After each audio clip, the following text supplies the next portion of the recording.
Sumalang naman sa witness stand ang forensic expert na si Dr. Raquel Fortun sa pagpapatuloy ng pagdinig sa kasong pagpatay kay Jeffrey Jennifer Laude. Naninindigan ang kampo ni U.S. Marine Lance Corporal Joseph Scott Pemberton na may ibang nakapasok sa kwarto ng motel bago natagpo ang patay si Laude.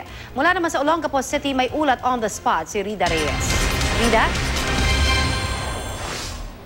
Yes, Connie, sa pagpapatuloy nga ng murder trial ni U.S. Marine Lance Corporal Joseph Scott Pemberton, kaugnay pa rin ng pagpatay ng Pinay transgender na si Jeffrey Jennifer Laude, humarap ngayon sa witness stand ang ikahuling testigo ng panig ng depensa, ang forensic expert na si Dr. Raquel Fortun.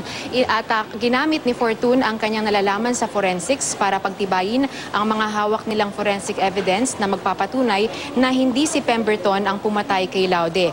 Magiging basihan daw dito ang resulta ng PNP Crime Lab na nagsasabing pasado alas 12 na ng tanghali na October 12 namatay si Laude na hindi raw consistent sa salaysay ni Pemberton at ng mga testigo na 11:30 PM pa noong October 11 siya lumabas ng Cellzone Lodge kung saan natagpo ang patay si Laude.